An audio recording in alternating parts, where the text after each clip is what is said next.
Hello viewers, welcome to my channel. ఈరోజు ఈ వీడియోలో నేను సాఫ్ట్వేర్ టెస్టింగ్ లైఫ్ సైకిల్ గురించి చెప్తాను.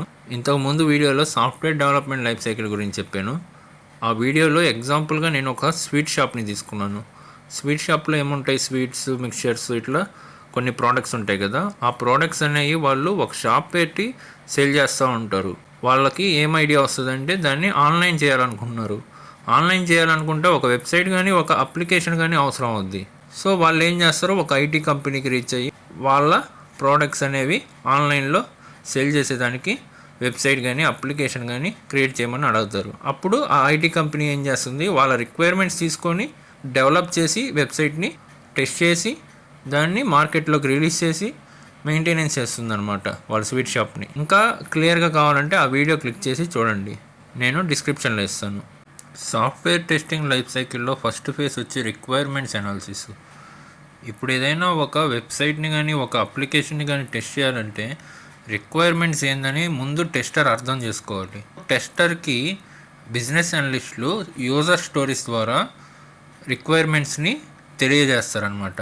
వాళ్ళు ఆ యూజర్ స్టోరీస్ని చదివి ఆ రిక్వైర్మెంట్స్ని అర్థం చేసుకొని టెస్ట్ కేసెస్ అనేవి క్రియేట్ చేసుకుంటారనమాట.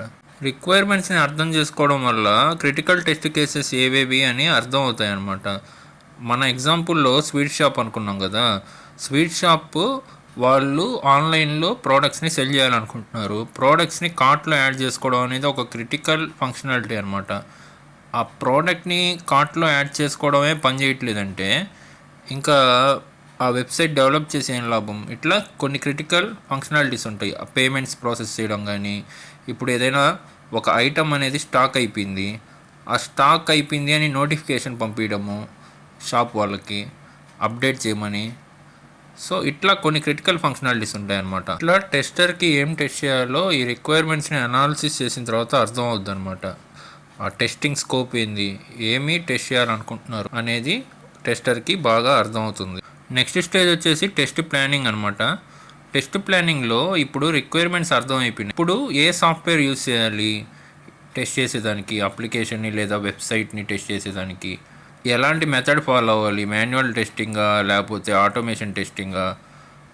ఆటోమేషన్ టెస్టింగ్ అయితే ఏ టూల్స్ యూజ్ చేయాలి, సెలీనియమా, ఇవన్నీ డిసైడ్ చేసుకుంటారనమాట. ఎంతమంది కావాలి ఈ అప్లికేషన్ని టెస్ట్ చేసేదానికి, ఎన్ని రోజులు పడుతుంది ఈ అప్లికేషన్ని టెస్ట్ చేసేదానికి, ఏ టెస్ట్ ఎన్విరాన్మెంట్లో టెస్ట్ చేయాలి.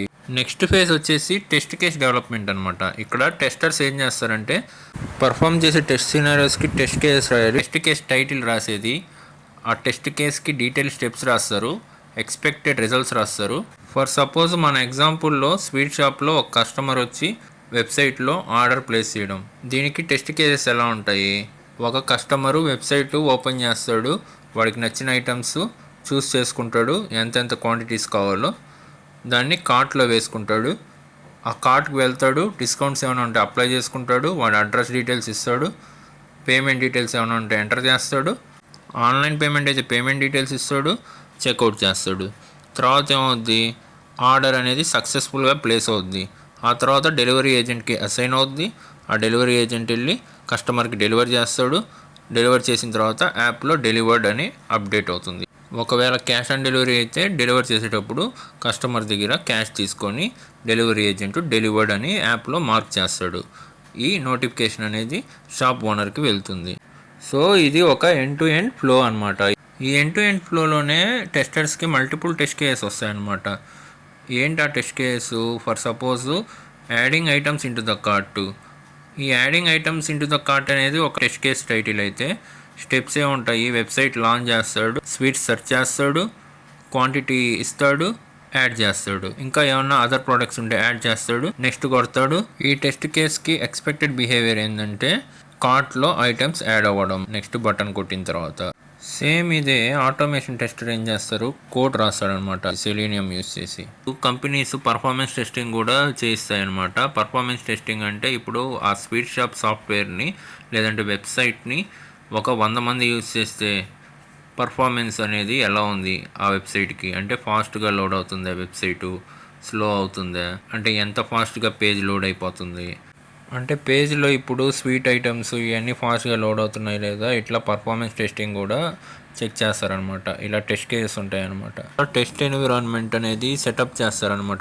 టెస్ట్ ఎన్విరాన్మెంట్ని సెటప్ చేయడం అంటే టెస్ట్ సర్వర్స్ని సెటప్ చేసుకోవడము, డేటాబేస్ సెటప్ చేయడము, ఇంకా ఏదైనా అదర్ కాన్ఫిగరేషన్ రిలేటెడ్ సెటప్ ఉంటే అవన్నీ సెటప్ చేస్తారనమాట. డెవలపర్స్, డెవాప్స్ అంతా కలిసి. అంతా అయిపోయిన తర్వాత టెస్టర్స్ ఆ టెస్ట్ ఎన్విరాన్మెంట్ మీద మాన్యువల్ టెస్టింగో లేదా ఆటోమేషన్ టెస్టింగో చేస్తారనమాట. టెస్టింగ్ చేసేటప్పుడు డిఫెక్ట్స్ అనేవి వస్తాయి.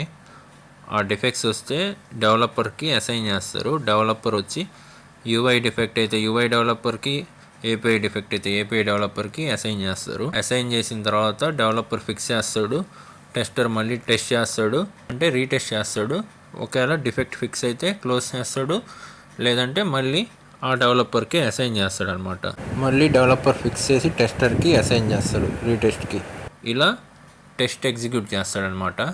సాఫ్ట్వేర్ క్వాలిటీని ఇంప్రూవ్ చేస్తాడనమాట. ఇలా మల్టిపుల్ డిఫెక్ట్స్ ఫైండ్ అవుట్ చేసి టెస్ట్ ఎగ్జిక్యూషన్ అయిపోయిన తర్వాత టెస్ట్ రిజల్ట్స్ని డాక్యుమెంట్ చేసుకుంటాడనమాట టెస్టరు. అంటే ఆ టెస్ట్ రిపోర్ట్స్ ద్వారా ఏమన్నా మిస్టేక్స్ అయినాయా ఈ ప్రాజెక్ట్లో లెసన్స్ నేర్చుకుంటాడనమాట.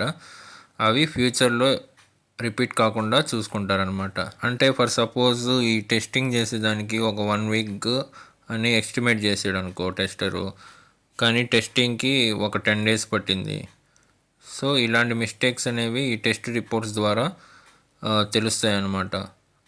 సో ఇదే మిస్టేక్ నెక్స్ట్ టైం ఇంకో ఫ్యూచర్ ప్రాజెక్ట్ చేసేటప్పుడు రిపీట్ కాకుండా చూసుకుంటారనమాట. లైక్ ఇంకోసారి మోర్ నెంబర్ ఆఫ్ టెస్టర్స్ని రిక్రూట్ చేసుకోవడం కానీ, లేదంటే టైం లైన్స్ని పెంచుకోవడం కానీ ఒక అప్లికేషన్ని టెస్ట్ చేసేటప్పుడు ఇట్లా మిస్టేక్స్ని రెక్టిఫై చేసుకుంటారనమాట టెస్ట్ రిపోర్ట్స్ని అబ్జర్వ్ చేసి. సో మొత్తం టెస్టింగ్ అయిపోయిన తర్వాత testing lead sign off ఇస్తాడనమాట.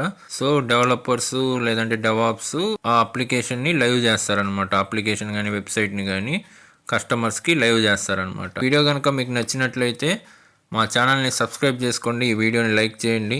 Thank you for watching.